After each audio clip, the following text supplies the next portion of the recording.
Papa Dudut. Magandang araw po sa inyo. Ako po si Eros, 37 years old na ngayon at electronic engineer sa isang manufacturing company dito sa Pampanga. Nakatapos po ako ng college sa tulong ng tita kong nasa abroad. Hiwalay na po kasi ang mga magulang ko at kumikita naman si nanay sa paglalabada. Pero kulang na kulang pa rin yon para sa amin. Sa bayarin pa lamang sa kuryente at tubig ay hirap na ang nanay ko. Si tatay naman ay hindi na nagbibigay ng suporta sa amin mula noong sumama na siya sa kabit niya. Matagal-tagal akong naging tambay matapos makagraduate, Papa Dudut.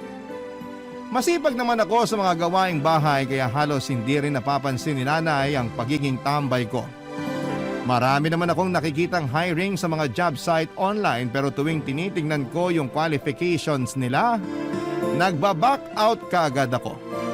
Kaya naman naging libangan ko na lamang noon sa bahay ang pakikipag-chat sa mga dati kong kaklase. Mahilig din akong sumali sa mga group chat ng mga single at doon ko na nga po nakilala si Yana. Maganda siya at may kaya ang pamilya niya. Kakabreak lamang nila ng boyfriend niya at naging karamay niya ako noon. Naging magkaibigan kami ng mahigit 1 buwan at pagkatapos noon ay sinubukan ko na siyang ligawan. Pero bago niya ako sagutin ay hiniling niya na magkita muna kaming dalawa, Papa Dudut. Nakipagkita ako kay Yana gaya ng hiling niya. Agad naman niya akong sinagot at mabait siya at galante. Palagi siyang nagbibigay sa akin ng kung ano-anong regalo kahit na wala namang okasyon. Hindi ko naman inililihim sa kanya ang estado ng buhay namin. Wala namang problema yon sa kanya dahil hindi naman daw niya hinahangad na magkaroon ng boyfriend na mayaman para may manlibre sa kanya. Noong 3 buwan na kami ni Yana, may nakilala naman ako sa isa sa mga group chat na sinalihan ko, si Jillian. Maganda siya, masayang kausap at mas galante. To the point na pati groceries ko ay sinasagot na niya. Kagaya ni Yana, napaniwala ko rin siya sa mga katangian kong hindi naman totoo. Lalo na sa mga achievement ko na agad niyang nagustuhan sa akin, Papa Dudut.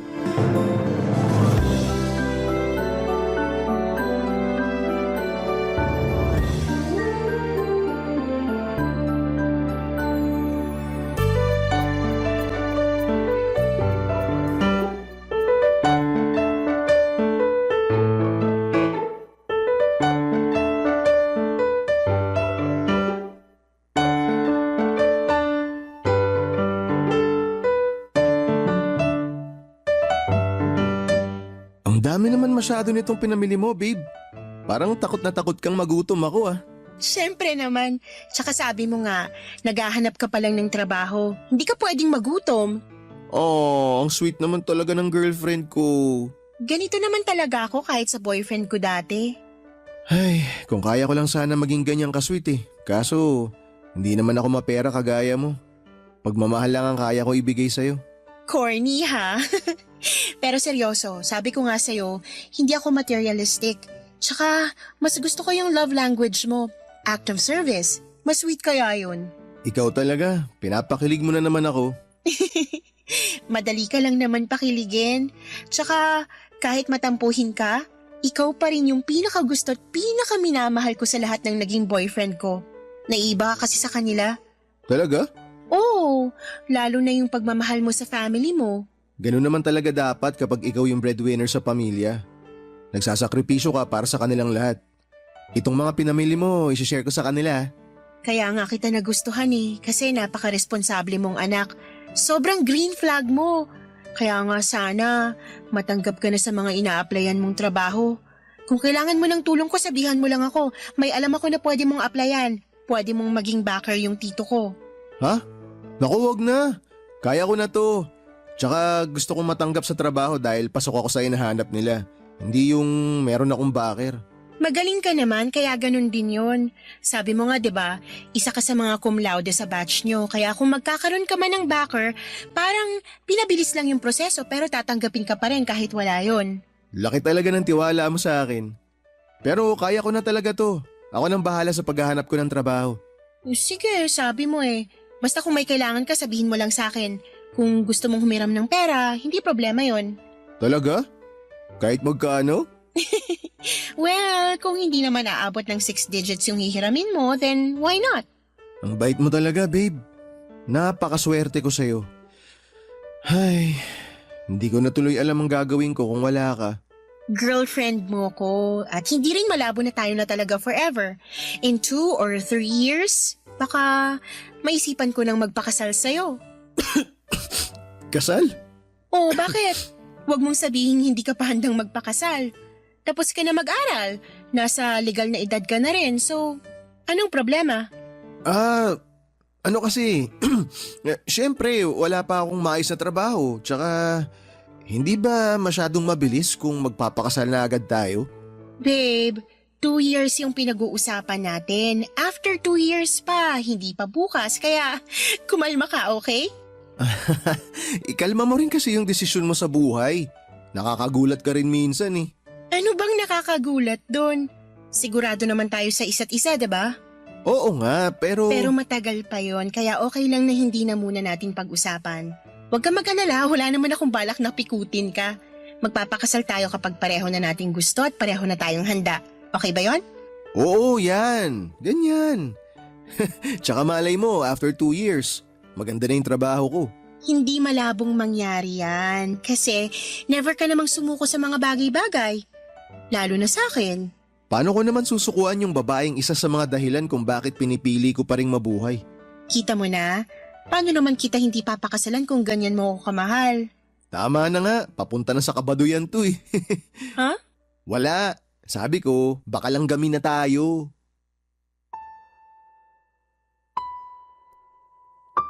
Papa Dudut, gusto ko naman talaga si Jillian pero aaminin ko na kahit kami na noon ay hindi pa ganon kalalim ang nararamdaman ko para sa kanya. Pero lahat ng gusto ko sa isang babae ay nasa kanya na kaya hindi naman siya mahirap na mahalin. Mas nangibabaw lang siguro noon sa akin yung pakinabang niya kesa sa anumang nararamdaman ko. Ngunit kahit gustuhin ko si Jillian ay batid ko naman na hindi pwedeng magtagal ang relasyon namin dahil kami pa rin ni Yana. Kapag nalaman nito na may iba pa akong karelasyon ay siguradong malaking gulo yon. Mula nang maging kami ni Jillian ay hindi na po ako umuwi sa bahay namin, Papa Dudut. Nangungupahan na lamang ako sa boarding house. 6,000 ang renta sa kwarto. May isang double deck sa loob nito at sapat na space para sa maliit na mesa at para sa mga gamit ko. Yung mga perang nakukuha ko kina Jillian at Yana ang pinanggagastos ko sa sarili ko at pang-upa ko doon sa kwarto. Nang malaman ni Joni na malapit lang sa pinapasukan niya ang boarding house ay nakihati siya sa akin sa renta para makatipid at hindi masyadong mapagod sa biyahe. Pero hindi yun alam ng dalawang girlfriend ko. Ang alam nila, umuwi ako sa amin at tinutulungan ko ang pamilya ko. Nag-aabot naman po ako noon kay nanay kahit kaunti para makatulong kahit papaano, pero mas malaki talaga ang gastos ko, lalo na kung para sa aking skincare routine. Malinis at maalaga po ako sa katawan, kaya kahit nadadagdagan ng edad ko ay hindi yon nahahalata, Papa Dudut. Sa mga unang buwan na pinagsasabay ko sina Yana at Jillian ay medyo naging smooth pa yon dahil wala naman silang nahahalatang kakaiba sa ikinikilos ko. Isa pa ay patas din ako sa kanila pagdating sa oras. Mabuti na lamang at pareho silang may trabaho kaya hindi kami madalas na nagkikita. Pero yung kaibigan ko ang tila konsensyang palaging bumubulong sa akin, Papa Dudut.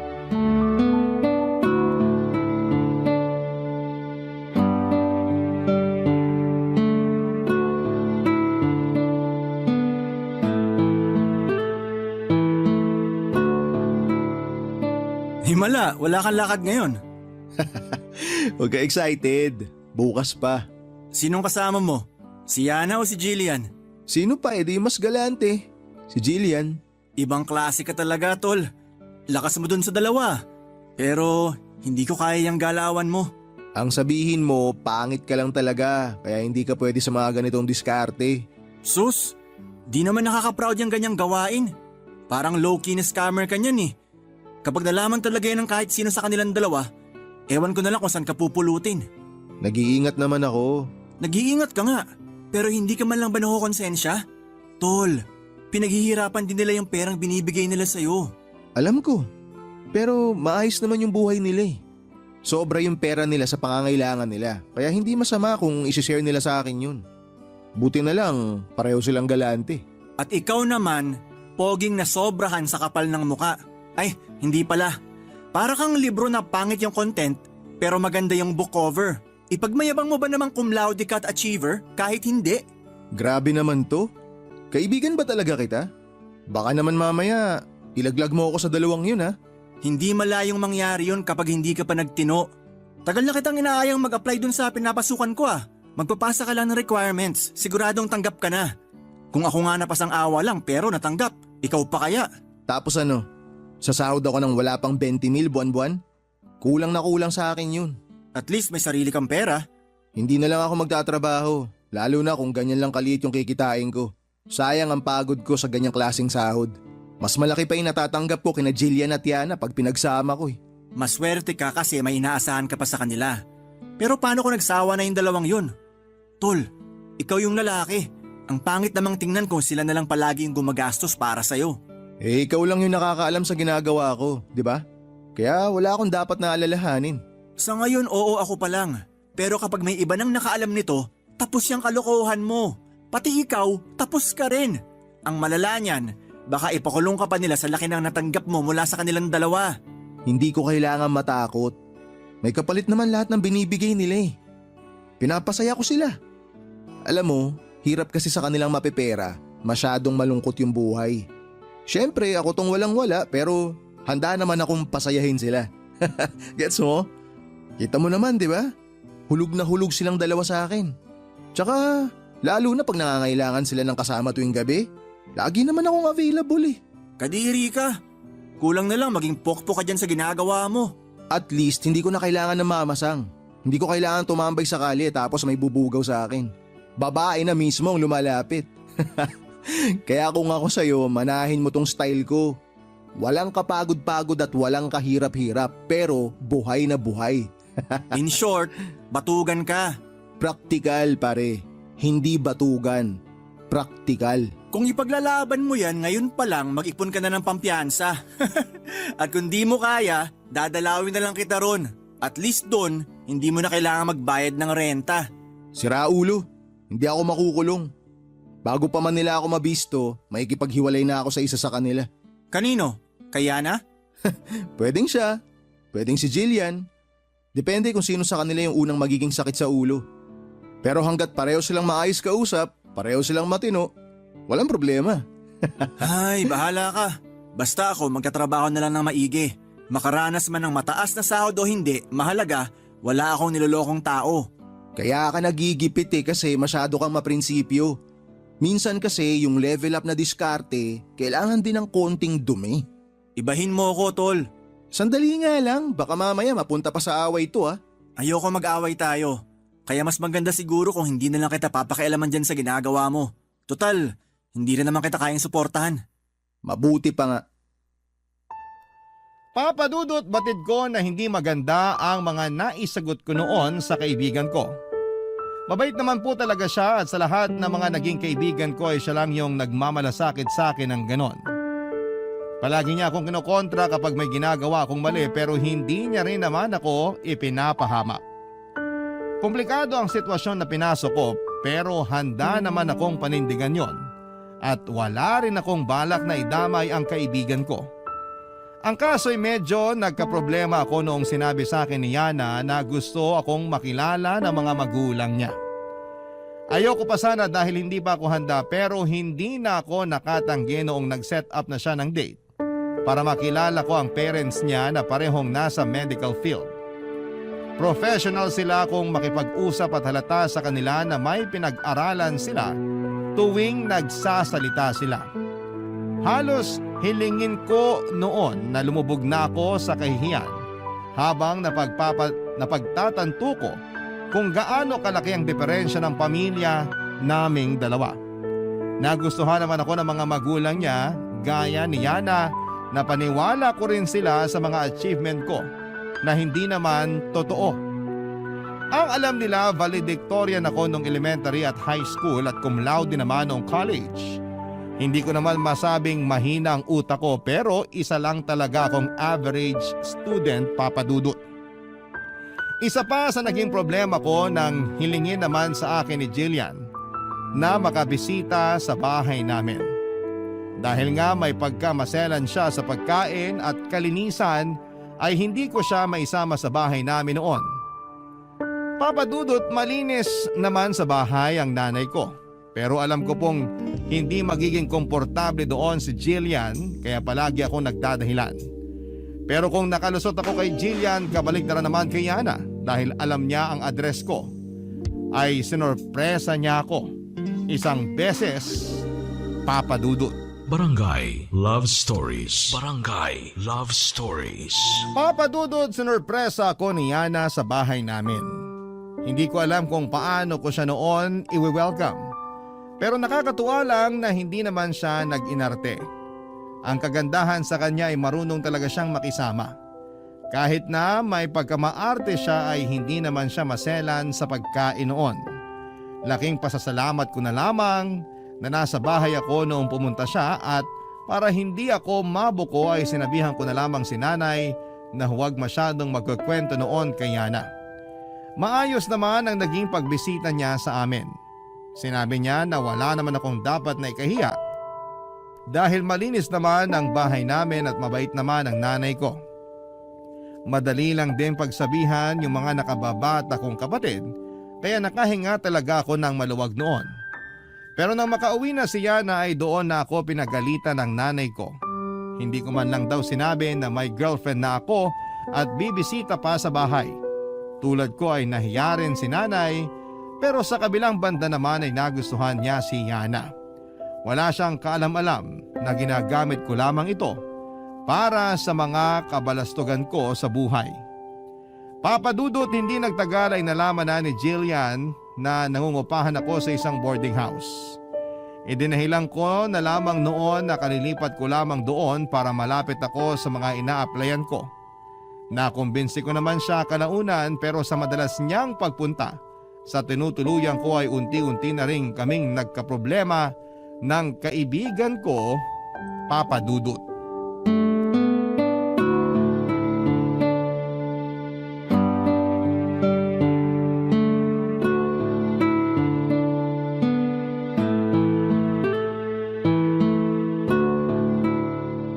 Uy, tol. Parang ang tahimik mo naman yata masyado. Maninibago ako sa'yo. Nasabi ko na nung nakaraan na hindi na ako makikialam sa mga ginagawa mo.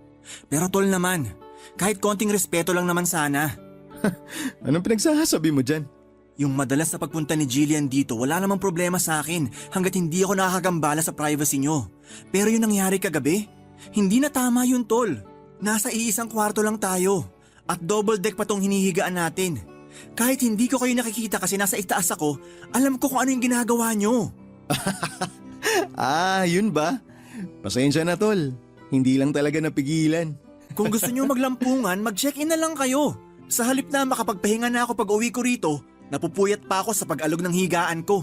Pasensya ka na talaga. Hindi ko naman kasi mapagsabihan si Jillian na wag na muna pumunta rito eh. Kung gano'n naman pala, edi sana sinabi mo kaagad sa akin. Pwede naman ako maghanap ng malilipatan. Kaya ko mag-adjust basta may maayos lang na usap. Hindi yung nagbabastusan tayo rito. Teka nga sandali tol.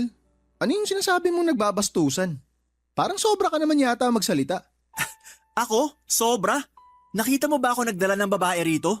Tapos nakipag-sex this oras ng gabi habang nagpapahinga yung kasama ko sa kwarto? Tol, may pagkamaloko rin ako. Pero may respeto ko sa mga taong kasama ko. Kapag alam ko nga na kailangan nyo ng privacy, lumalabas na lang ako minsan eh. Pero ikaw, parang nakalimutan mo na makisama. Di ikaw na marunong makisama. Isa lang naman ang solusyon dyan eh. Kung di mo na ako kayang pakisamahan, di umalis ka na. Alam mo, sa totoo lang, hindi pa kikisama yung kailangan mo ngayon. Ang kailangan mo, yung taong kasing bastos mo. Tsaka sa pagkakaalam ko, may karapatan naman ako magreklamo kasi nagbabayad din ako ng renta dito. Pero sige, para wala nang gulo, aalis ako. Pagbigyan mo lang ako kahit hanggang sa Sabado. Pagka-uwi ko, hahanap na ako ng malilipatan ko. Yan, ganyan. Tama yan. Baka sakaling kapag mag-isa ka na, maintindihan mo na rin ako. Naiintindihan kita. Kahit nga hindi ka nakainti-intindi, ako na lang yung nagpapasensya. Ang kaso, masyado ka na nagiging mayabang at makasarili. Alalahanin mo tol, hindi mo sariling pera yung ginagasta mo. Kung yung mga bagay nga na pinaghirapan, mabilis lang mawala. Yung sayo pa kaya na galing lang sa dalawa mong jowa? Heto na naman tayo sa mga lecture mo eh. Tapos na tayo mag-aral, Junie. Tigilan mo ako sa mga ganyan mo. Pero natuto ka ba? Sa ginagawa mo para kang walang pinag-aralan eh. Buti pa nga yung mga tindera sa bangketa, yung mga kargador sa palengke. Nagtitiis sila kahit maliit lang yung kinikita. Pero marangal naman yung trabaho nila. Samantalang ikaw na may pinag-aralan, nagpapalaki lang Isang beses pa na insultuin mo ako, kakalimutan ko talaga na magkaibigan tayo. Talaga? Sige, walang problema. Mas mabuti pa ngang hindi tayo magkaibigan. Hindi ko na kailangan magtago ng kagaguhan mo sa buhay. Bakit? Magsusumbong ka kina Yana at Jillian? Paano kung gawin ko nga? Subukan mo! Para makita mo kung paano ko basagin yung mukha mo. Talaga? Para lang sa luho mo mananakit ka ng kaibigan? Umalis ka na! Huwag mo nang hintayin na magsabado. Hindi ko na kaya makasama yung katulad mo rito. Hakutin mo ni mga gamit mo. Mabuti pa nga. Pero pag alis ko rito, hindi ibig sabihin nun tapos na yung problema mo. Kahit hindi ako yung magsabi kina Yana at Jillian, malalaman pa rin nila na niloloko mo lang silang dalawa. Papa Dudut, hindi na kami nagpansinan pa ni Junie mula ng gabing nag-away kami. Lumipat na siya sa inuupahan pero wala na akong naging balita sa kanya matapos noon. Dahil sa ugali ko ay nawalan ako ng mabuting kaibigan. Isa pa, kahit na ibibigay pa rin ng dalawa kong girlfriend lahat ng pangangailangan ko, ay hindi ko pa rin magawang maging masaya. Naisip ko kasi na hindi na lang yon tungkol sa nasirang pagkakaibigan namin ni Junie, kundi dahil sa kinakain na rin ako ng konsensya ko. Gustuhin ko mang ayusin ang buhay ko ay hindi ko naman alam kung papaano ko yon sisimulan. Mula nang umalis si Junie ay doon ko lang naisip lahat ng mga sinasabi niya at napagtanto ko na tama nga siya, Papa Dudut. Matagal kong pinag-isipan yung magiging desisyon ko ng panahong yon. Hanggang sa umabot na ako sa puntong desidido na akong ayusin ang buhay ko. Pero kahit pareho kong gustong hiwalayan ang dalawa kong girlfriend, hindi ko na mahiwalayan si Yana dahil bukod sa kilala at gusto na siya ng nanay ko para sa akin, ipinakilala na rin niya ako sa mga magulang niya. Ito pang nakakahiya sa totoo lang. Nang malaman ng mga magulang ni Yana na hindi pa ako nakakahanap ng trabaho ay napilitan akong mag-apply sa kumpanyang nirekomenda ng kanyang ama. Dumating ang araw na nakipaghiwalay ako kay Jillian. Ayaw niyang pumayag nung una pero noong ako na mismo ang umiwas sa kanya ay wala na rin siyang nagawa pa. Alam kong nasaktan siya sa ginawa ko pero mas lalo lang naman siyang masasaktan kung hindi ko pa gagawin yon. Nagkaroon ako ng trabaho at pinanindigan ko yung relasyon namin ni Yana. Pumayag na rin ako noong minsan naming mapag-usapan na magpakasal na. Pero dumarating pa rin talaga noon ang pagkakataon na nagkakaproblema kami bilang mag-asawa. Isa pa, kahit na anong gawin kong pagpapakatino ay bumabalik pa rin ako sa dati kong mga gawain, Papa Dudut.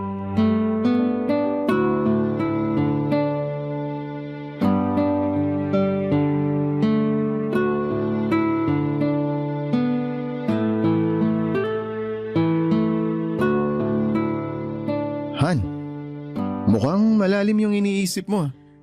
3 years na pala tayong kasal. Oo nga, 3 years na. Han, gusto ko nang magkaanak. Ha? Bakit naman gulat na gulat ka? 3 years na tayong kasal, Han. Tsaka gustong gusto na rin ni mami at daddy ng apo. Pagbigyan naman natin sila. Han naman, hindi pa ganun kalaki yung ipon ko. Hindi ko pa kayang gastusan yung para sa panganganak mo pag nagkataon. Buti sana kung papayag ka ng mga anak sa public hospital. Kung pera lang yung pinoproblema mo, ako nang bahala ron. Tsaka sa tingin mo ba, papayag yung parents ko na mga anak ako sa public hospital? O tapos ano? Sasabihin ng mga magulang mo na ako yung asawa mo pero sa kanila ko inaasa yung gasto sa panganganak mo. Bakit ba parang ang sama-sama ng tingin mo sa parents ko? Kasi magkaiba tayo ng estado sa buhay. Ako galing ako sa sobrang hirap na pamilya. Kayo, ni minsan sa buhay nyo, hindi kayo nakapag-ulam ng toyo at mantika. Tsaka alam mo sa totoo lang, lagi ako nanliliit tuwing tinatanong ako ng daddy mo tungkol sa pamilya ko. Wala namang kaso sa amin kahit na mahirap kayo. May narinig ka bang pangiinsulto sa parents ko? Wala naman, di ba? Tinulungan ka pa nga nila na magkatrabaho eh. Ay oo nga pala, tinulungan nila ako. At habang buhay ko ng utang na loob yun sa kanila. Hindi mo yun utang na loob. Ikaw pa rin naman yung nagtatrabaho, hindi sila. Tulong yun. Tsaka never naman silang nanumbat eh. Kahit na. Basta hindi pa ako handang magkaanak tayo. Hayaan mo muna makapag-ipon ako. Kung hihintayin pa kitang makaipon, baka hindi na tayo magkaanak. Paano mo naman nasabi yan? Hindi mo ba talaga alam kung bakit? O nagmamaang-maangan ka lang? Ay, alam ko na kung saan papunta tong usapan na to. Kaya tigilan mo na to. Okay? Please naman, Han. Kahit isang anak lang. Kaya naman kitang bigyan pero wag muna ngayon. Mahirap bang intindihin yun? Oo. Sobrang hirap mong intindihin.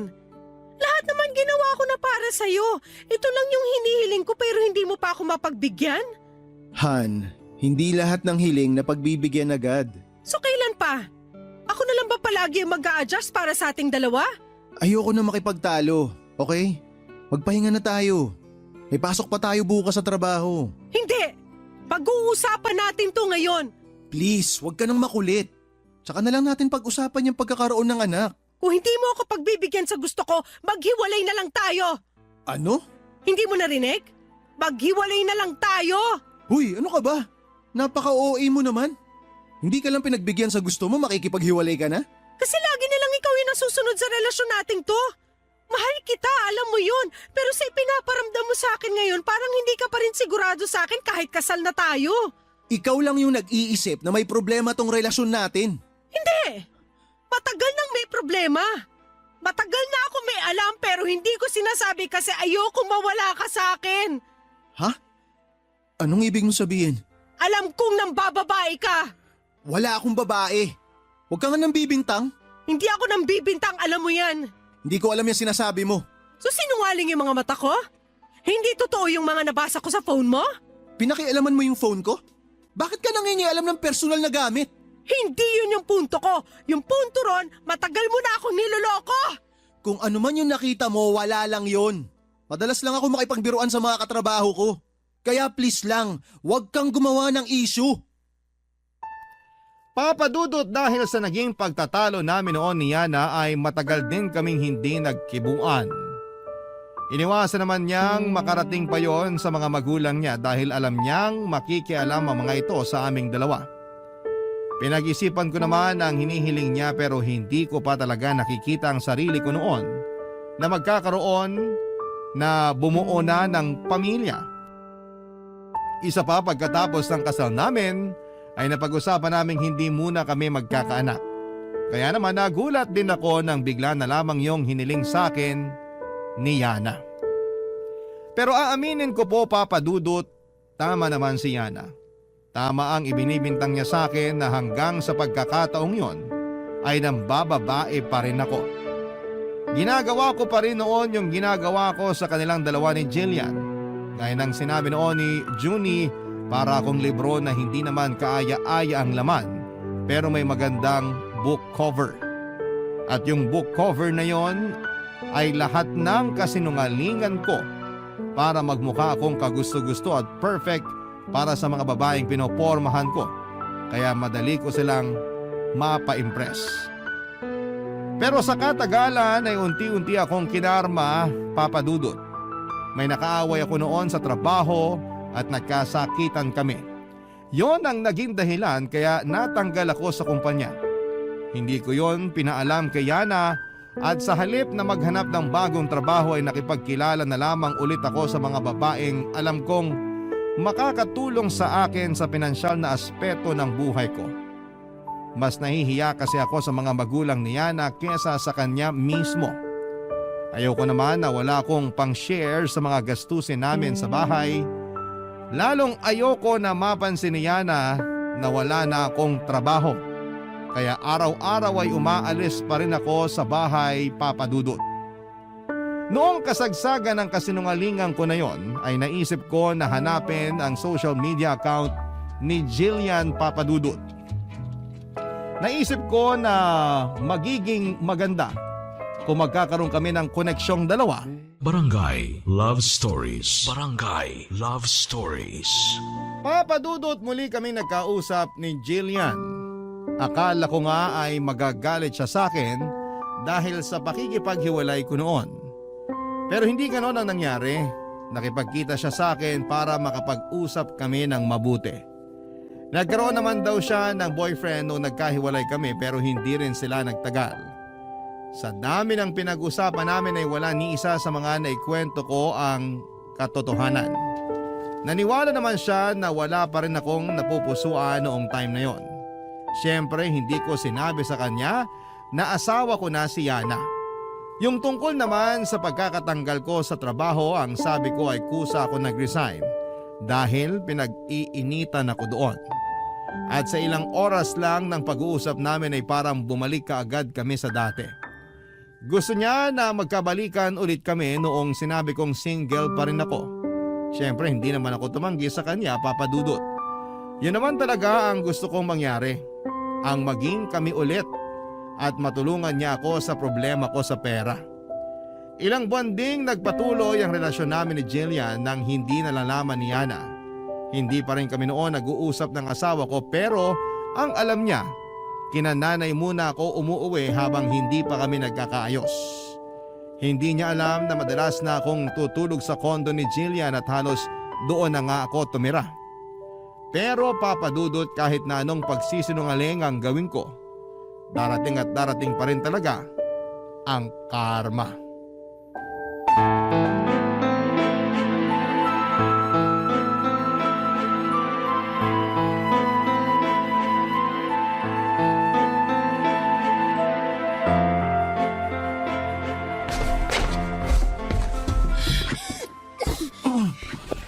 Ano ba yun? Ilugar mo nga yung pagiging isip bata mo. Natutulog pa yung tao eh. Mabuti nga ako isip bata lang. Eh ikaw, napakasinungaling mo. Manluloko ka. Ano? Saan naman ang galing yan? Hindi saan kundi kanino, Eros. At alam mo kung kanino ko nalaman na niloloko mo ako? Sa asawa mo lang naman. Ano? Hindi ka makapagsalita kasi totoo? Totoo, di ba? Sorry. Sorry? Yan lang ang masasabi mo matapos mo akong paikutin at perahan?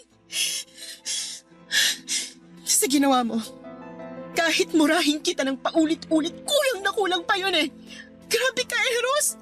Ang tagal mo na pala akong niloloko. Matatanggap ko pa sana kung ngayon lang eh. Kasi ilang buwan pa lang naman, pero yung nangyari 5 years ago, ang lala mo! Pinagsabay mo kami ni Yana! Sinabi niya yun sa'yo? At bakit hindi? Niloko mo rin siya. Sinabi niya sa akin na may relasyon na kayo 5 years ago pa. So anong ibig sabihin nun, ha? Hindi totoo yun. Matagal na kaming hiwalay ni Yana. Sinabi niya sa'yo lahat ng mga yun kasi gusto niya akong siraan. Hindi niya kasi matanggap na hiniwalayan ko na siya. Pati ba yung kawalan mo ng trabaho, paninira niya lang din? Ginawa mo na akong tanga noon kaya hindi mo na ako mapapapaniwala ngayon. Huwag kang maniwala kay Yana, please. May sakit sa pag-iisip yun. Hindi niya alam kung ano yung mga sinabi niya sa'yo. Yun nga yung dahilan kung bakit ko siya hiniwalayan eh. Kasi wala na siya sa katinuan. Siya ba talaga yung wala sa katinuan o ikaw? Jillian, makinig ka naman sa akin, please. Ayoko na! Ayoko nang makinig sa mga kasinungalingan mo. Alam kong paiikutin mo lang ako ulit. Hindi kita pa iikutin. Ang kailangan ko lang makinig ka muna sa akin. Kahit sandali lang. Makikinig ako sa'yo kung magsasabi ka na ng totoo. Totoo naman lahat ng sinabi ko sa'yo eh. See? Hindi mo kaya. Yung isang beses na nagsinungaling ka, matatanggap ko pa eh. Mapapalampas ko pa sana yun at mapapatawad pa kita. Pero yung maraming beses ka nang nagsinungaling sa akin, hindi na normal yon. Baka kailangan mo ng masampal ng paulit-ulit para ma-realize mo kung gaano ka kasinungaling. Bakit ba ayaw mong maniwala sa akin? Alam mo, Sana humahaba yung ilong mo kada nagsisinungaling ka para malaman agad ng mga babae na manloloko ka at wala ka nang mabiktima. Sabihin mo nga sa akin, ilan na kami ha? Ilan na kaming mga babaeng napaikot mo at napaniwalang napakabuti mong lalaki? Kung paano mo ako nakilala nung una, yun yung totoong ako, Jillian. Wala akong ginawang mali. Hindi kita niloko. Hindi ko mahal si Yana. At wala rin akong ibang babae gaya ng iniisip mo. Eros naman! Maawa ka rin sa sarili mo. Kung ibang tao lang siguro ako, pagbabayarin kita sa ginawa mong panloloko sa akin eh. Hindi sana ako papayag na hindi kita magagantihan pero masyadong mahina ang loob ko para sa mga ganong bagay. At sinamantala mo naman yun. Hindi ka man lang ba nakokonsensya? Ewan ko sa'yo. Tigilan mo na nga yung kadramahan mo. Uuwi na ako. Ganito ba lagi yung ginagawa mo? Sa halip na ayusin yung problema, tinatakasan mo na lang kasi duwag ka. Hindi ako duwag. At mas lalong hindi ako manloloko gaya ng ibinibintang mo. Kaya kung wala ka ng magandang sasabihin, aalis na ako. Ito na rin yung huling beses na magkikita tayo. Ang kapal ng mukha mo! Ikaw pa talaga yung may lakas ng loob na sabihin yan? Pero sige, umalis ka. Huwag ka nang magpapakita sa akin. Sana karmahin ka sa lahat ng ginawa mong panloloko sa amin! Papa Dudut, nagkatotoo ang hiling ni Jillian na sana'y karmahin ako sa mga ginawa kong panloloko. Bumalik ako noon kay Yana pero hindi na niya ako tinanggap muli. Pinalayas niya ako sa apartment na tinutuluyan namin at sinabi na rin niyang makikipaghiwalay na siya sa akin. Sinubukan ko, Papa Dudut, na bumalik sa pamilya ko. Akala ko ay itataboy din ako ng nanay ko kagaya ng ginawa sa akin ni Yana at Jillian. Pero tinanggap niya ako matapos kong sabihin sa kanya ang katotohanan. Yun pa lang ang unang beses na nagsabi ako ng purong katotohanan sa tanang buhay ko. Pero ni katiting na panghuhusgay wala akong nakita sa mga mata ni nanay. Pinatawad niya ako kahit matagal ko silang pinabayaan, Papa Dudut. Tinanggap niya ulit ako bilang anak niya at yon ang nag-motivate sa akin para ayusin na talaga ang buhay ko. Nang matanggal ako sa trabaho ay nahirapan akong makahanap muli ng bago. Pero para hindi ako matenga ng matagal sa bahay at makatulong sa nanay ko kahit papaano ay ibinenta ko yung ibang mamahaling sapatos, sombrero at alahas ko na galing kina Yana at Jillian. Kalahati ng pinagbentahan noon ay ibinigay ko kay nanay. Bumili naman ako ng second hand na laptop na magagamit ko sa trabaho kung sakali. Saka po ako naghanap ng online job, Papa Dudut. Pinasok ko ang freelancing. Nagtuloy-tuloy ito hanggang sa makaipon ako ng paunti-unti. Binigyan ko ng maliit na puhunan si nanay mula sa maliit na naipon ko para makapagsimula siya ng maliit na tindahan. Nangako ako na palalakihin pa namin yung tindahan pag nagtuloy-tuloy ang swerte ko sa trabaho. Mahigit kalahating taon na rin po ang lumipas noon na hindi kami nag-uusap ni Jillian. Tuluyan na kaming nawala ng komunikasyon pero hinahanap ko ang social media account niya kung saan niya ako in-unfriend. Alam ko na hindi niya agad mababasa ang message ko pero nagpapadala pa rin ako ng mensahe sa kanya para humingi ng tawad. Umaasa ako na kahit na hindi niya i-accept ang message request ko ay mabasa niya ang mensahe ko. Papa Dudut, tungkol naman sa asawa ko, ilang beses ko na siyang sinubukang amuin. Pinuntahan ko siya sa apartment na tinitirhan namin noon pero hindi na pala siya roon umuuwi. Hanggang sa nalaman ko na lamang na bumalik na siya sa mga magulang niya. Pero sa kabila ng pag-iwas niya sa akin ay hindi ko siya sinukuan. Gumawa ako ng paraan para magkalapit kaming dalawa, Papa Dudut.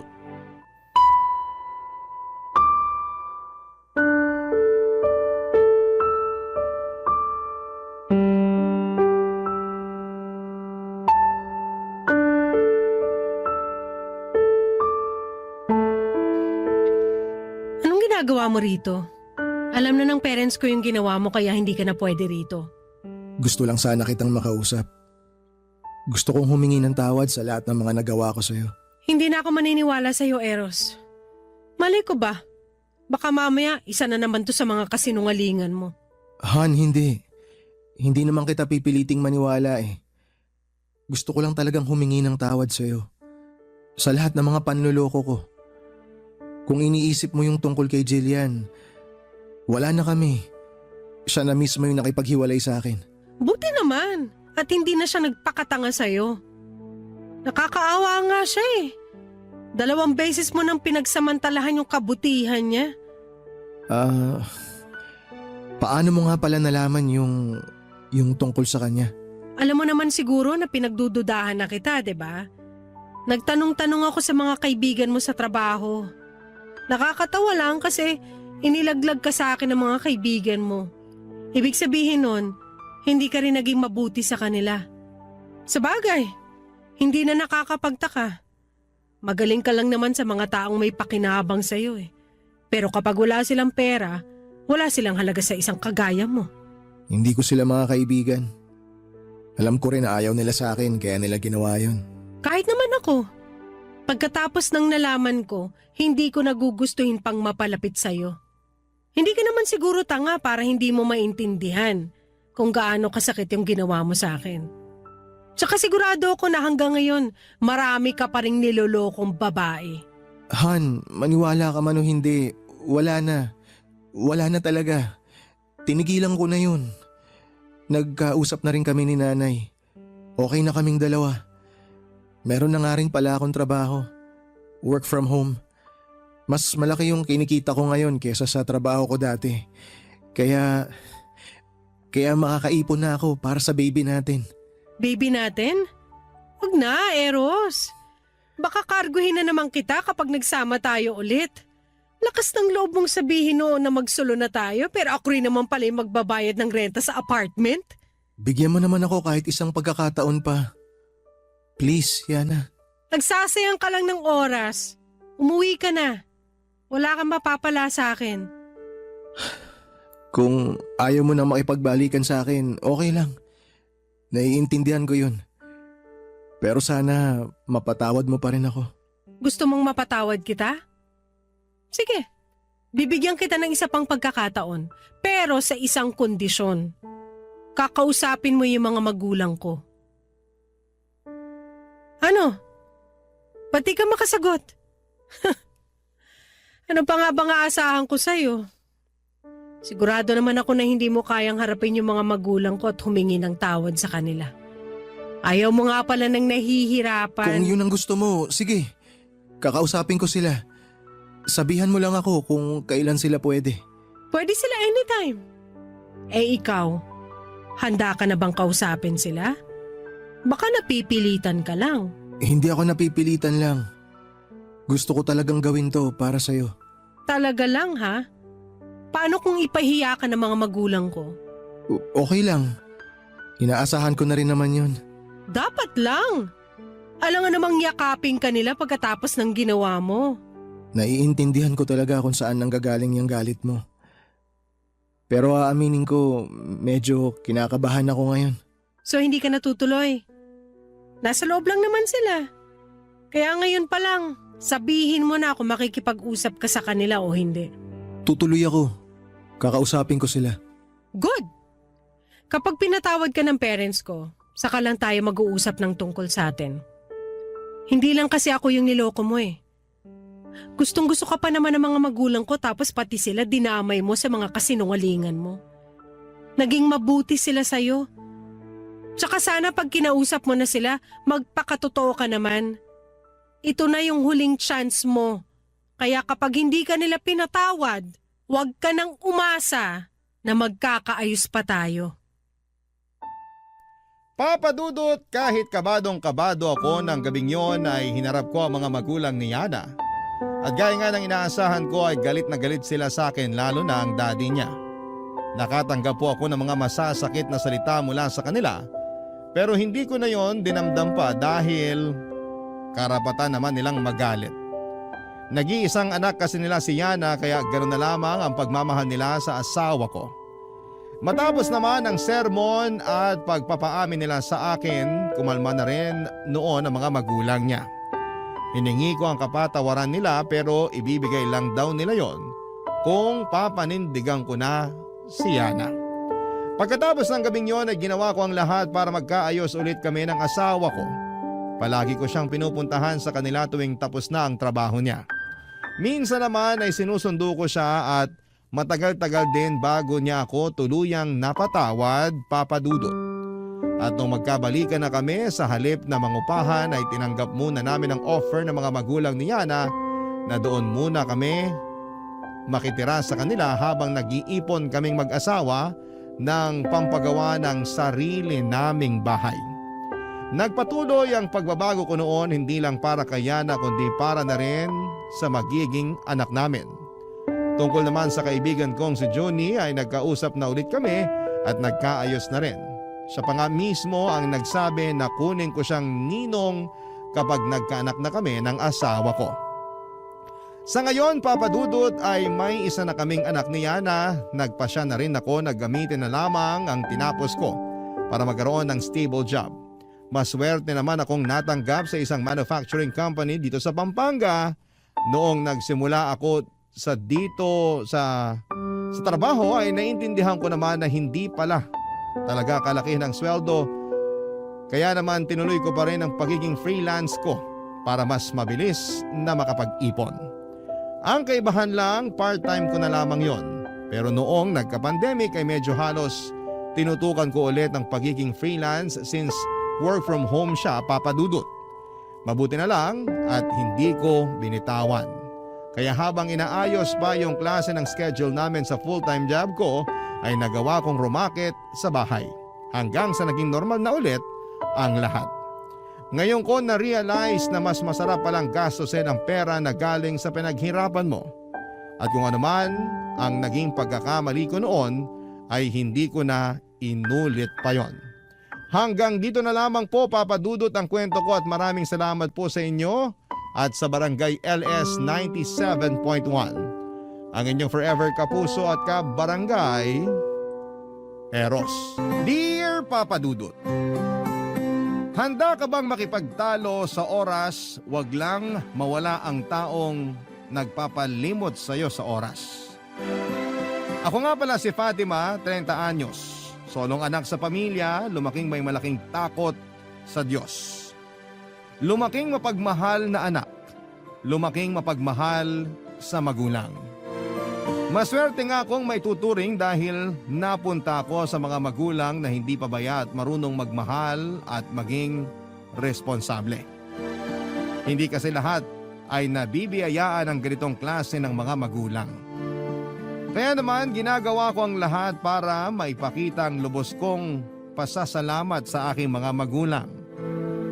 Hindi na ako nagkaroon ng kapatid dahil ayon sa aking mga magulang ay hindi na kinaya ng matres ng nanay ko ang magdala pa ng isang sanggol sa mundong ito. Kaya siguro ako nabusog sa pagmamahal at atensyon dahil wala akong naging kahati sa mga magulang ko. Yon ang nakikita kong magandang resulta kapag solong anak ka lamang. Mahal na mahal ko ang mga magulang ko, Papa Dudut. Sa kanila ko natutunan na may forever nga. Kung makikita nyo lang kung paano sila nagmahalang dalawa, akala mo'y mga binata't dalaga pa lamang sila. Kung pwede ko lang i-post sa Facebook Reels ang mga paglalambingan at harutan nila. Baka nakarami na ako ng mga shares at stars. Kaya lang pinakiusap ng mga magulang ko, lalo na si tatay, na gawin naming pribado ang mga kaganapan sa pamilya namin. Alam nyo ba yung sinasabi nilang evil eye? Baka raw kasi ma-evil eye na mga inggit ang magandang mga nangyayari sa amin. Ayaw ko namang mawala at masira ang magandang pundasyon ng pamilya namin. Kaya ang mga magagandang moments ng pamilya ko ay sa amin lang din talaga umiikot.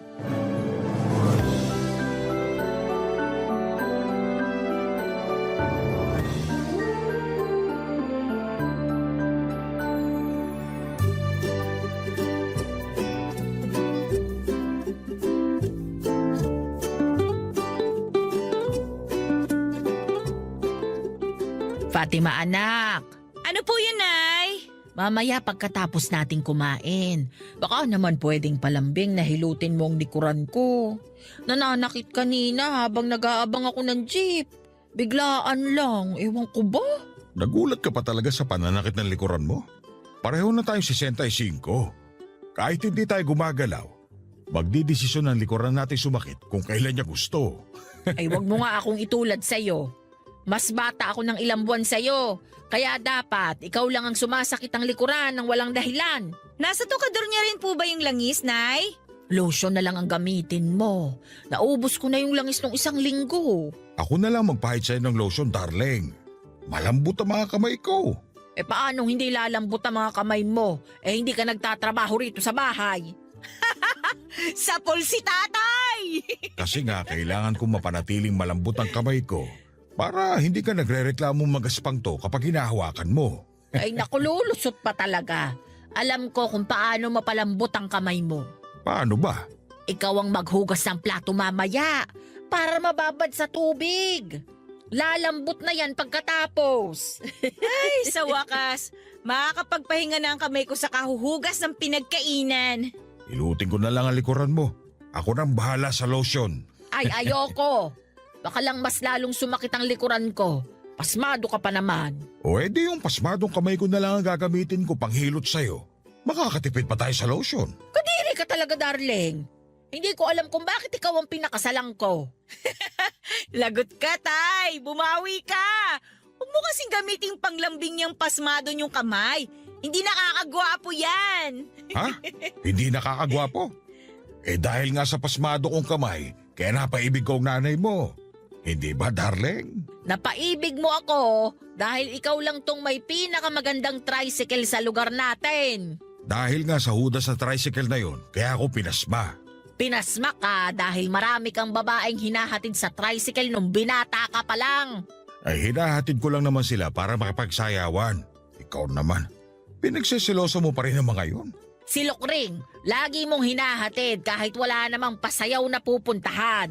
Hindi ko naging tipo si Lucraine. Mawalan man tayo ng bigas ngayon. Huwag mong idamay na sumpain ng bigas. Mas importante yon kaysa sa pagiging babaero mo noon. Bumalik na naman tayo sa nakaraan. Nagiging historya na naman si nanay, oh. Nakabuo na naman po siya ng time machine dahil sa selos. Napakasilosa mo eh. Alam mo namang sa'yo lang ang puso ko. Pati na tong pasmadong kamay ko. Sinasabi mo lang yan. Pero palatandaan ang pasmadong kamay mo sa mga babaeng hinatid mo sa tricycle noon. Ano bang pwede kong gamot na inumin, Fatima? Para mawala na tong pasma ng kamay ko. Kahit mawalang pasman niyo, Tay, hindi pa rin mawawala ang selos ni nanay. May karapatan ako magselos, no? Darling! Kung hindi ka ng bababae, hindi ka naman sana papasmahin. Ay! Darling! Ayaw pahawat ni nanay, oh! Tumawag ka ng tulong, Fatima! Papadudot, bumagsak na lamang si tatay sa sahig at halos hindi na ako makagalaw noon. Kahit na ilang beses na akong sinigawan ni nanay para humingi ng tulong sa kapitbahay. Nang makabawi ako sa pagkakabigla ay napatakbo na ako palabas ng bahay para magpasaklolo sa mga kapitbahay. Mabilis naman silang rumisponde noon at binuhat si tatay para maisakay sa taxi. Mabilis lang din kaming nakarating sa ospital dahil hindi naman yon malayo sa amin. Hindi kami mapakali habang inaabangan namin na kausapin kami ng doktor sa kalagayan ni tatay.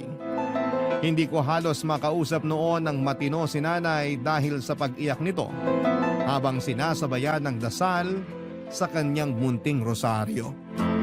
Hindi ko siya magawang iwanan kahit naiihina ako noon dahil gusto kong makibalita sa kalagayan ni tatay. Makalipas marahil ang 2 oras, kinausap na kami ng doktor.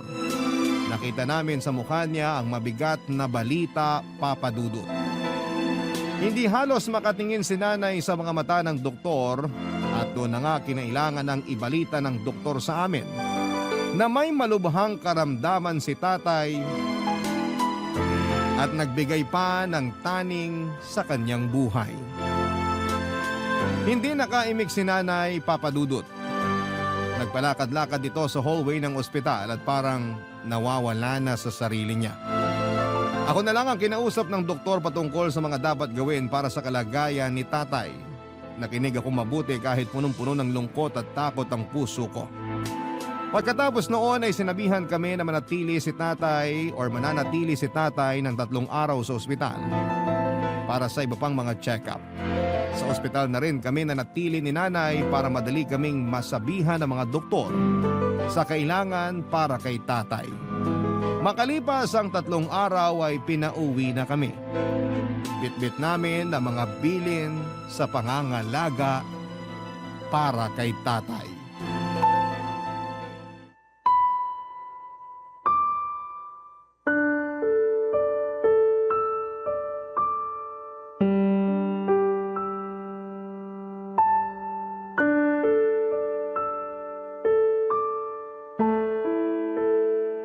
O tay, dahan-dahan lang po sa paglalakad.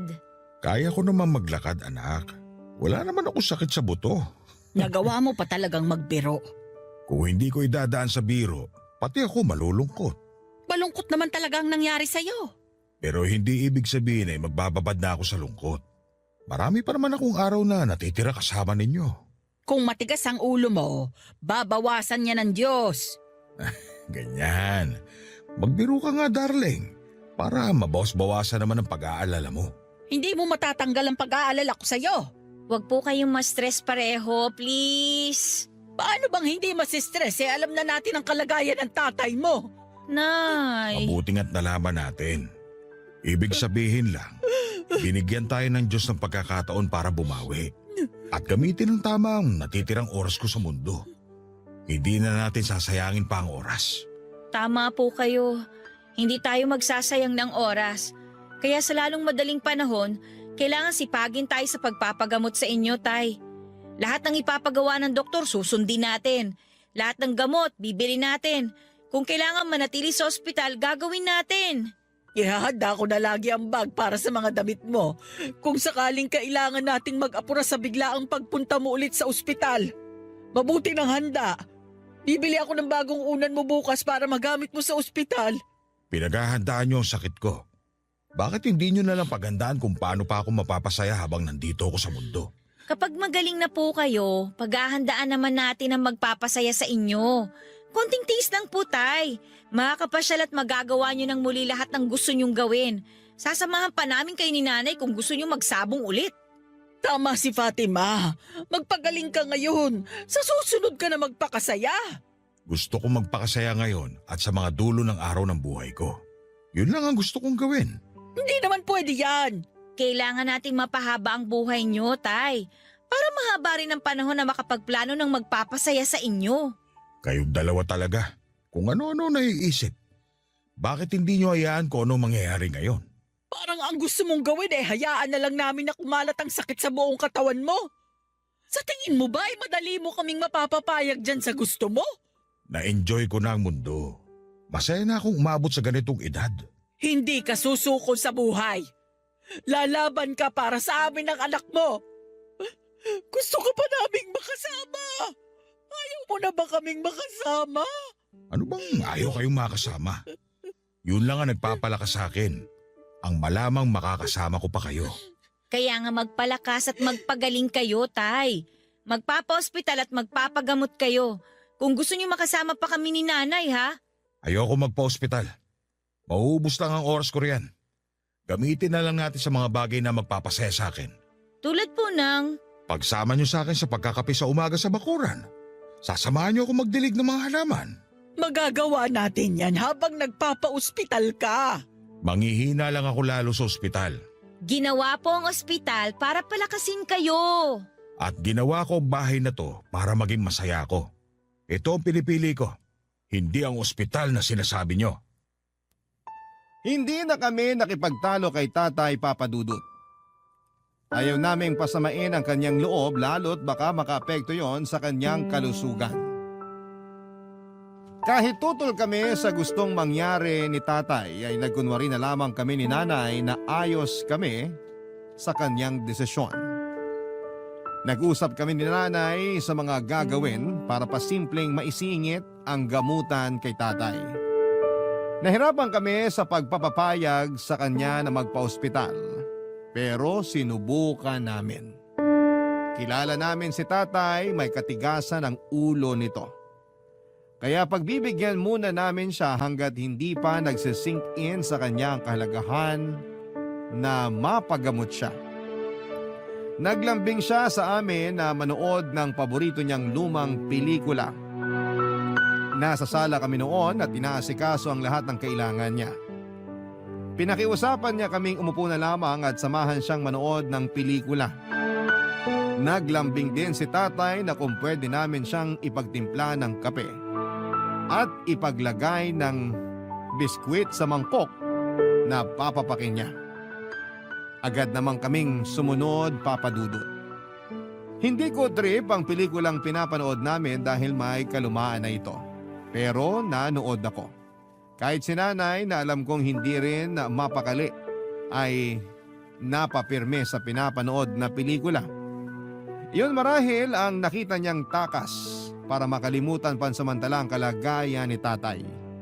Si tatay naman habang pinagmamasdan ko ay parang walang bakas ng takot o pag-aalala sa kanyang estado.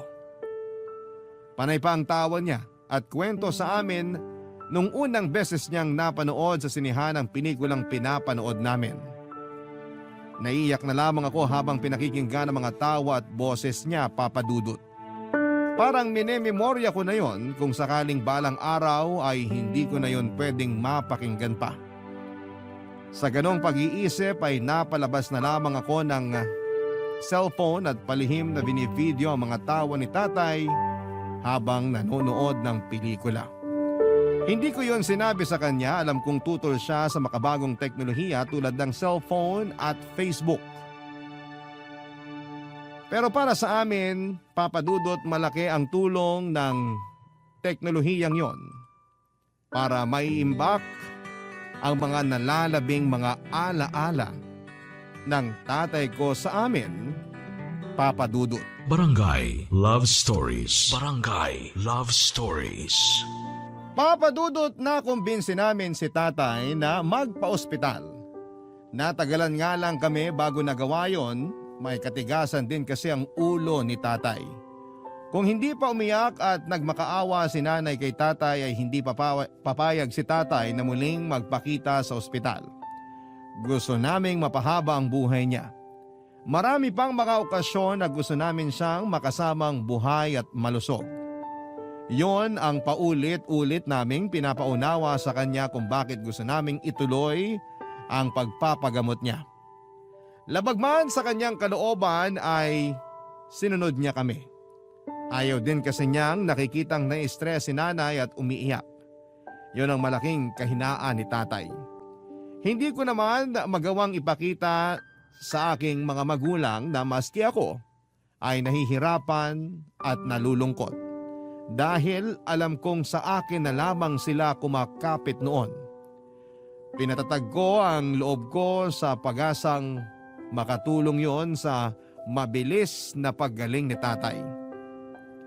Sa paglipas pa ng mga araw at linggo ay napansin namin na hindi na masyadong may epekto ang pagpapaospital at pagpapagamot ni tatay. Dahil marahil yon ng lungkot na nararamdaman ni tatay. Naisip ko na dahil ayaw naman talaga niyang magpa-ospital at magpagamot, kaya nalungkot ang katawan niya.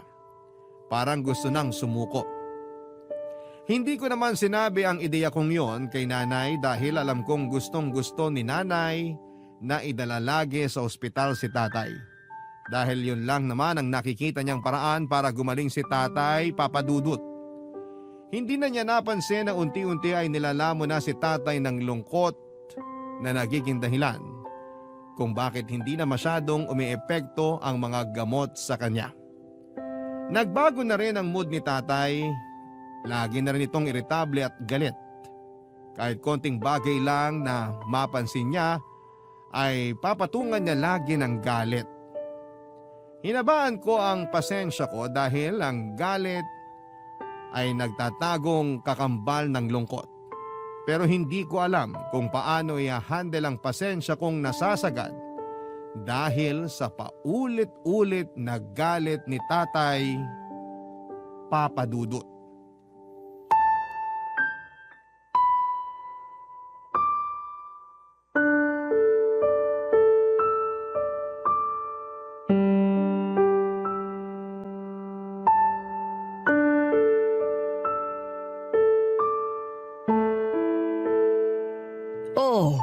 Hindi mo na naman ginalawang pagkain mo, darling. Pang ilang beses na ito. Busog nga ako eh. Paano kang busog? Sabi ni Fatima, kahit ang pananghalian mo, hindi mo kinain. Iniinom mo na lang agad ang gamot mo. Hindi ba yun naman ang gusto nyo? Uminom ako lagi ng gamot. Gamot, gamot, gamot. Sinunod ko naman. Pero Tay, kailangan kasi may laman ng tiyan nyo para hindi humapdi yung sikmura nyo. Para rin umepekto ng mabilis yung gamot. At kailangan mong magpalakas. Pagkain ang tutulong sa'yo para maging malakas. Kumain ka na, darling.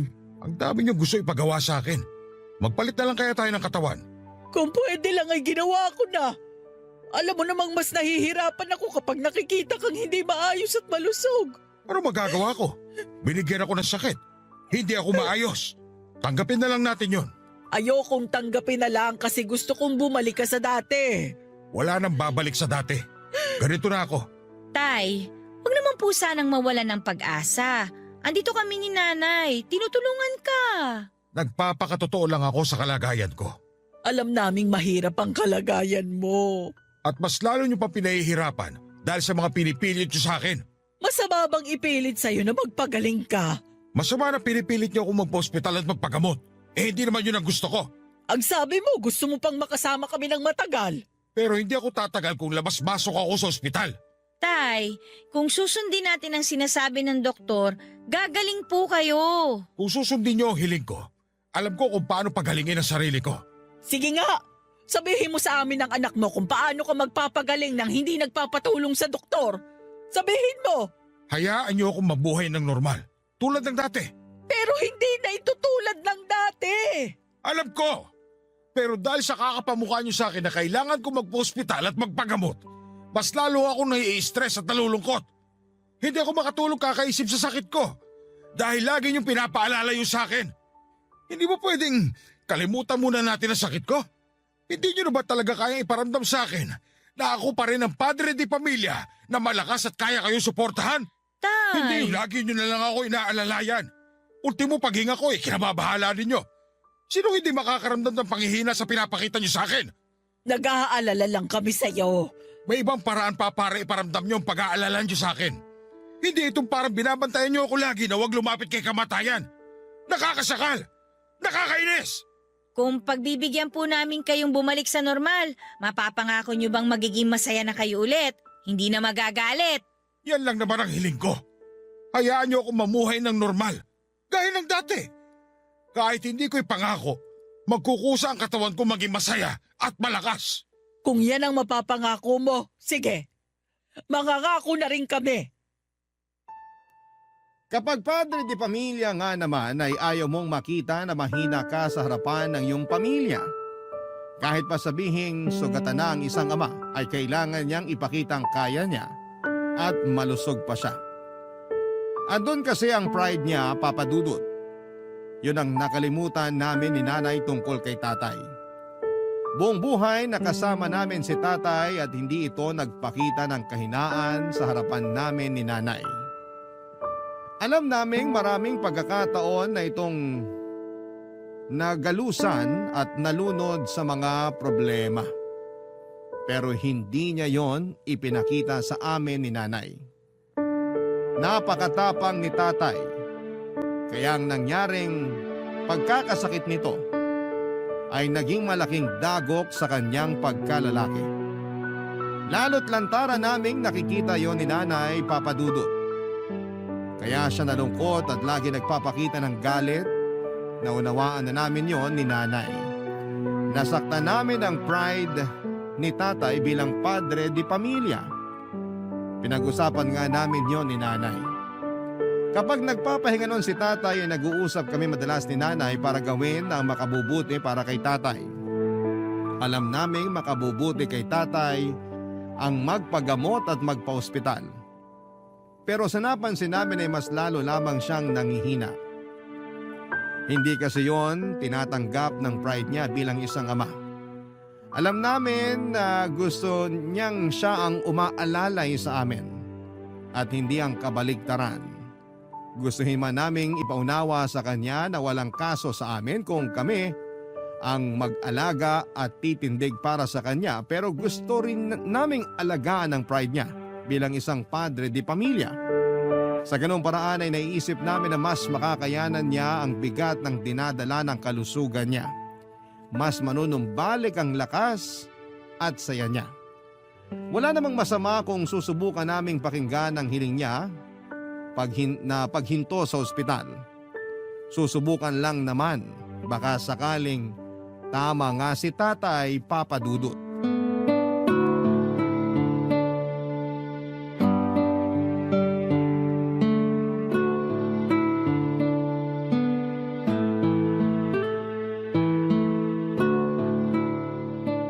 Tay, Ano yun? may gusto lang po sana kaming itanong sa inyo ni Nanay. Kung itatanong niyo sa akin kung kailan ako papayag magpa-ospital ulit, huwag niyo nang subukan. Ako na nagsasabi sa inyo. Huwag niyong susubukan.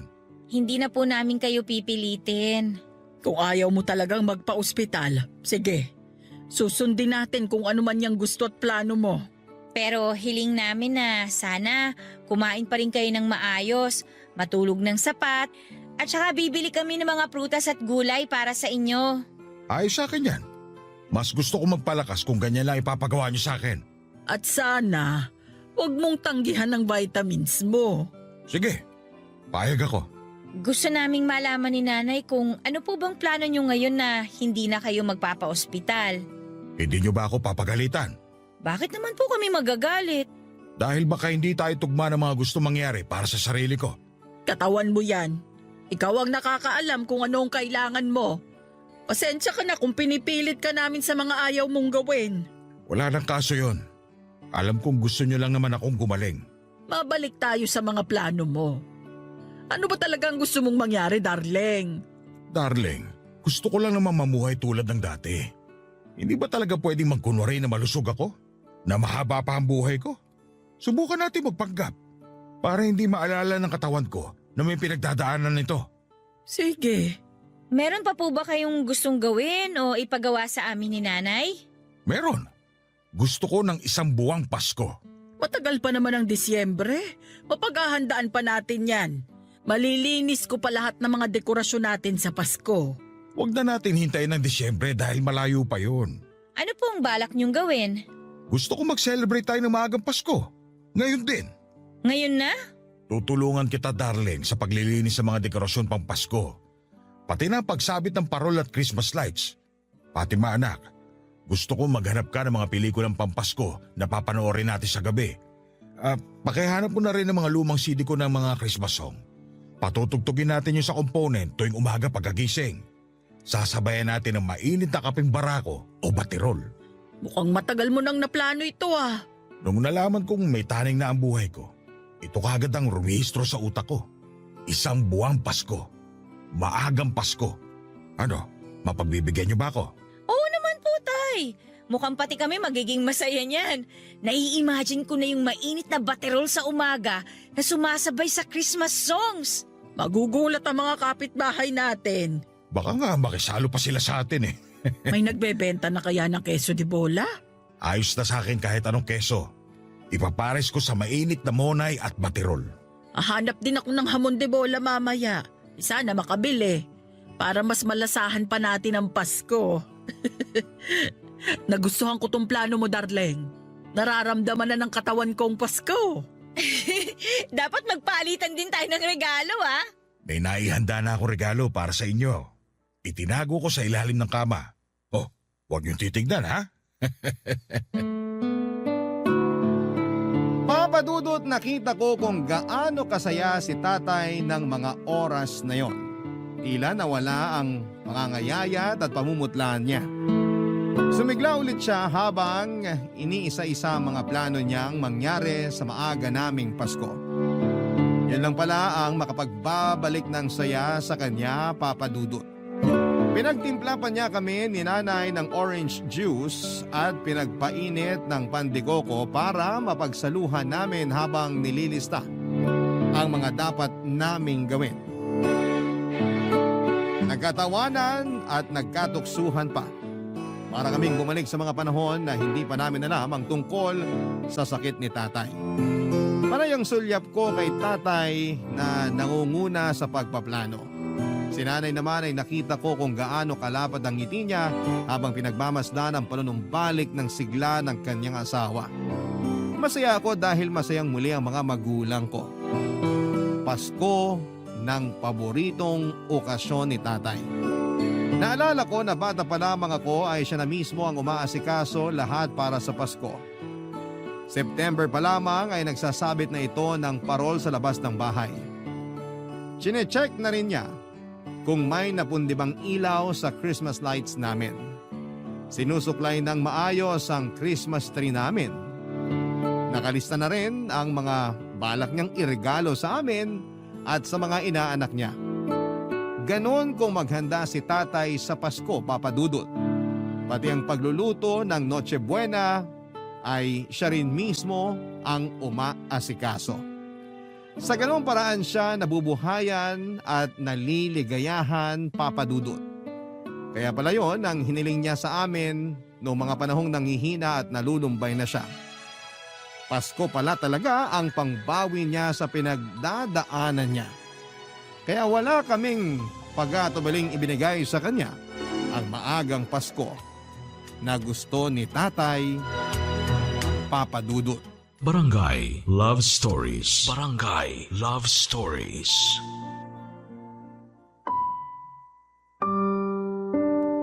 Papa Dudut, ang kinalakhang pamilya ni tatay hindi na willing mag-celebrate ng Pasko. Hindi naman dahil bawal sa kanilang relihiyon kundi dahil kapos sila. Pasko kasi ang nagpapaalala sa kanila na wala silang perang pambili ng mga masasarap na pagkain at mga regalo. Ang kwento ni tatay noon ay gumawa siya ng parol na gawa sa straw at tansan para meron silang dekorasyon. Matagal na inipon ni tatay ang mga straw. Pinulot niya ang mga yon sa mga basurahan at sa mga tindahan na malapit sa kanilang bahay. Naiinggit kasi siya sa mga kapitbahay nila na kaliwat kanan ng mga dekorasyon. Kaya naisipan niyang gumawa ng parol nila. Pero hindi yon kinatuwa ng kanyang tatay at pinatapon kay tatay ang parol na ginawa niya. Pero hindi niya yon tinapon. Nilagay niya yon sa ilalim ng kanyang kama. At inilalabas niya sa tuwing nakakaramdam siya ng lungkot at inggit sa mga batang nakakapag-celebrate ng Pasko. Kaya naman noong nakawala na si tatay sa kahirapan ay sinigurado niyang matitikman niya lagi ang saya ng Pasko. Yun din ang pinaranas niya sa amin ni nanay. Hindi siya nagkulang sa amin pagdating sa pag-aasikaso sa Pasko. Gusto niyang maibigay sa amin ang masayang Pasko na hindi na ibigay sa kanya ng mga magulang niya. Lagi yung sinasabi ni tatay sa amin ni nanay, Papa Dudut. Hindi naman ako nanawang pakinggan yon. Gusto lang kasing ipakita at ipaunawa sa amin ni tatay kung gaano kami kaswerte na nagagawa naming magsabit ng parol at magtayo ng Christmas tree kada Pasko. Dahil hindi lahat ay may kapasidad para makabili at makagawa noon. Lalo na ang mga handang pamasko. Kaya nga ang plano ni tatay na maagang Pasko ay sinuportahan namin ni nanay ng buong puso. Dahil nadadamay din kami sa kasiyahang dulot noon, Papa Dudut.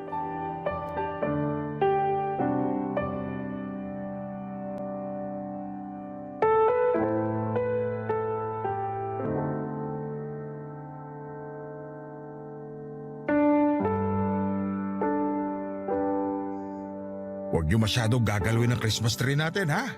Nawawala na ng balanse. Ayusin ko kapag dumaan ako sa hardware. Na-check mo na ba kung gumagana pa rin ang Christmas lights natin? May ilang napundi pero hindi naman pansinin. Pwede pa tayong bumili mamaya. Gusto mo bang sumama? Gusto ko kasi maglagay sa kwarto natin. O sige, kailangan ko ding dumaan sa grocery store para bumili ng handa natin. May pang spaghetti naman tayo mamaya, hindi ba? Kahit yun lang muna ang handa natin ngayong araw. Hindi ako mapakali kapag walang queso de bola. Alam mo namang yun ang paborito ko. Order na lang ako online para hindi ka na mahirapan sa paghahanap. Ay nako, baka matagalan pa yan bago dumating. Gusto ko nang makatikim mamaya. Yun ang papapaking ko habang nanonood tayo ng pelikulang Pampasko. Sabihan niyo lang ako kung wala kayong mahanap mamaya para maka-order ako online. Ayaw mo bang sumama sa amin ng nanay mo na lumabas? Magda-download pa po kasi ako ng mga kanta at pelikulang pang Pasko para marami tayong mapanood sa buong buwan. Mabuti yan. Pwede bang ikaw na rin maganda ng baterol at bonay mamaya? Gusto kong ipares ang hamon de bola sa nilagang kamote na may kahalong keso. Natakam ako bigla sa mga plano mo, darling. Huwag niyo naman ako masyadong gutumin. Magpaplansya pa ako ng mga isusot nating terno eh. Ay oo nga pala. Meron pa sa dulong cabinet namin ng tatay mo yung mga terno nating pantulog na Pampasko. Ilabas mo na rin mamaya. Idamay mo na rin sa paplansyahin mo ha. Para mawala yung amoy ng mothballs. Na-excite na ako sa maagang Pasko natin. Lalo na ako. Sana napalakas ka ng maagang Pasko natin, darling. Mukha bang hindi? Tingnan mo nga't mula nung pumayag kayong i-celebrate natin ng maaga ang Pasko, parang lumakas na ang pangangatawan ko. Napansin mo ba, darling, na mahimbing na ang tulog ko? Napansin ko nga, para kang sanggol kung matulog. Kung may naiisip pa po kayo tay na gusto niyong gawin para sa maagang Pasko natin, sabihan niyo lang kami ni nanay ha. Gusto ko sanang papuntahin dito ang mga inaanak ko sa susunod. Maglalagay ako ng malulutong na 20 pesos sa ampaw at yun ang regalo ko sa kanila. Pero tay, dalaga't binata ng mga inaanak niyo. Yung iba nga may sarili ng pamilya eh. At saka wala na halos papel na 20 pesos ngayon. Puro na barya. Maghahanap ako. Tradisyon natin mga Pinoy ang mamigay ng malulutong na 20 pesos sa mga inaanak. Itutuloy ko yun. Naku, gustong ituloy ni tatay ang pagiging kuripot na ninong. Teka, parang nangihina ako sa panlalait mo, anak. Nanghina bigla ang katawan ko. Bumagsak bigla ang kalusugan ko. Hayaan niyo tay, o-orderan ko kayo online ng dextrose na pampagalante.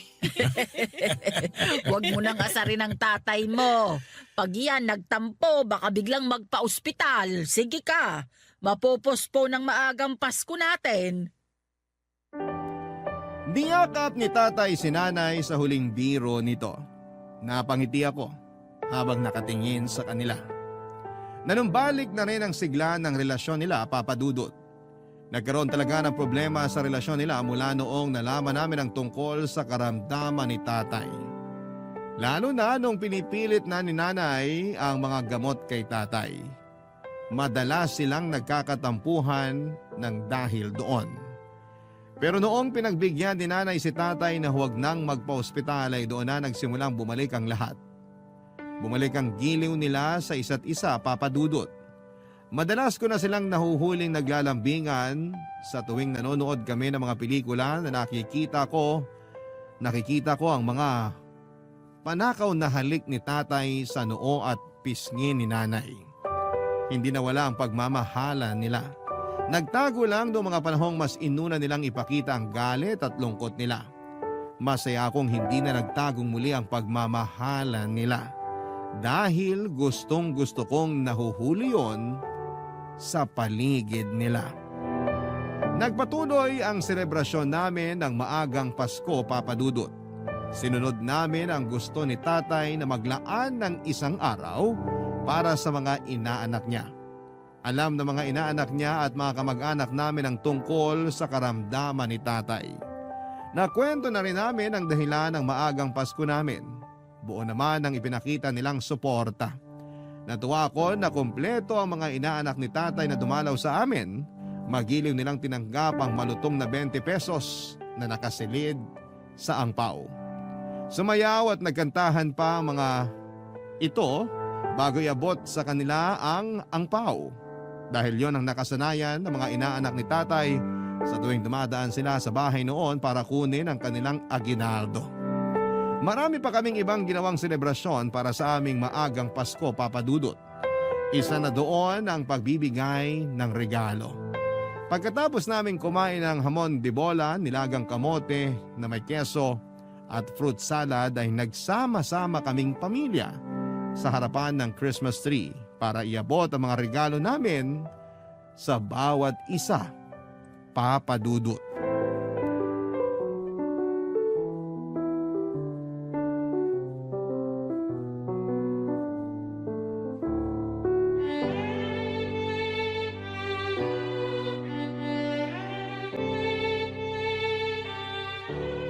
Fatima anak, ikaw muna magsimula mag-abot ng regalo para ako na impatso sa dami ng kinain kong kamote.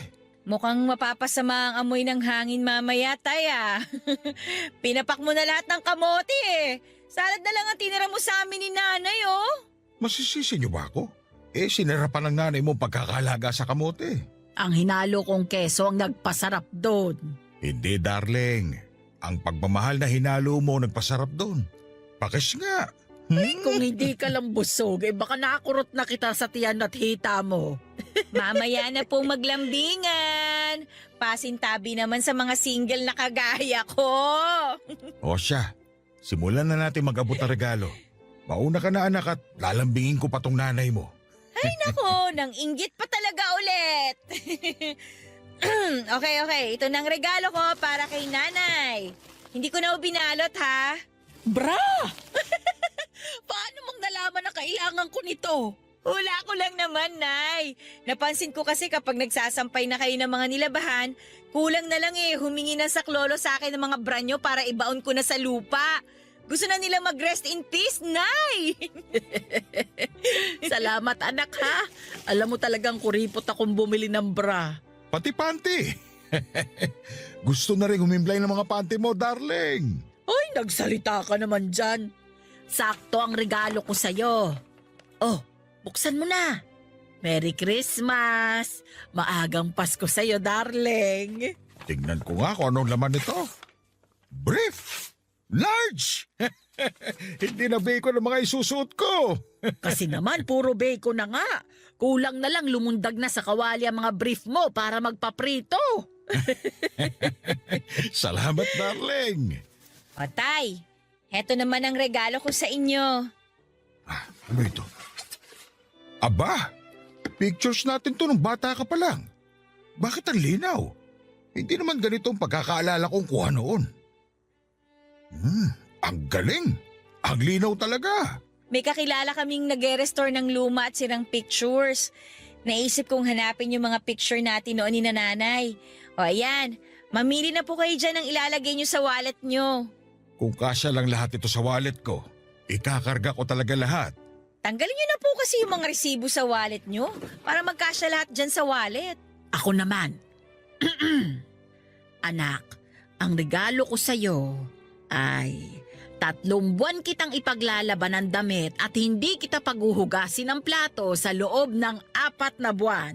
Pirmahan mo na tong kontratang ginawa ko para maisakatuparan na natin. Wow, Nay! Mas kuripot ka pa pala kaysa kay Tatay! Ay, ayaw mo pa? Pwede kong bawiin. Marami kang huhugasan mamaya. Nakita mo naman ang lababo natin.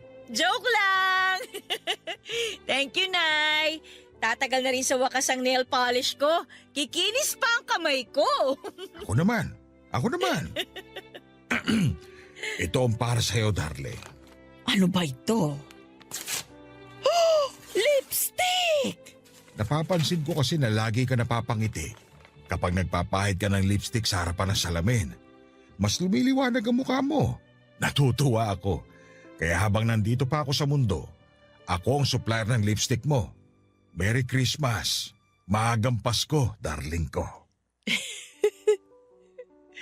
Merry Christmas! Maagang Pasko sa'yo, darling ko. Salamat sa pagpapangiti mo sa akin. At syempre, hindi naman kita pwedeng kalimutan, anak. Para sa paborito kong anak. Ako lang naman kasi ang anak niyo, Tay eh. Ito ang regalo ko sa'yo. Teka, Tay, ito yung paborito niyong relo ah. Binibigyan niyo na po sa akin to? Hindi na rin kasi kaya ng kamay ko na magsuot ng relo. Alam mo na, mahina na talaga ang katawan ng tatay mo. Pero ang totoong dahilan kung bakit ko gustong ibigay sa iyo ang relo na yan ay dahil ayokong kaligtaan mo ang oras na meron ka sa mundo. Isuot mo yan palagi para may paalala sa iyo na huwag magsasayang ng oras, lalo sa mga bagay at tao na nagpapasaya sa iyo. Merry Christmas! Maagang Pasko, Fatima. Merry Christmas! Maagang Pasko sa inyo, Tay.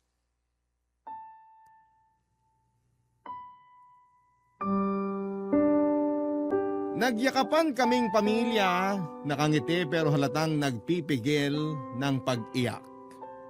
Iyak na dulot ng sobrang saya dahil nabigyan kami ng pagkakataon na makasama pa si tatay.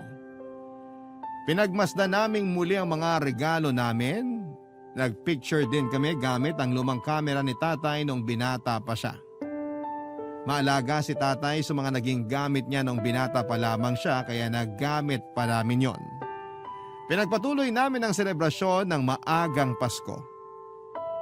Nag-videoke kami ng mga kantang pamasko at nung mapagod kumanta ay hinayaan na lang namin ang radyo ang magpatugtog ng mga malalamyos na awiting pamasko.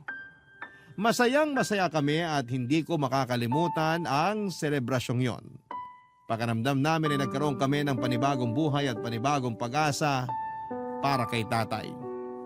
Sa ngayon, may paminsang-minsang atake si tatay na ng karamdaman niya. Hindi naman namin pinaparamdam kay tatay na nababahala kami. Natuto na kami. Gusto naming maging matatag sa harapan niya tulad ng ginagawa niya sa amin mula simula. Kailangan kami ng padre de pamilya namin at hindi kami aalis. Hindi namin ipaparamdam sa kanya na mahina siya.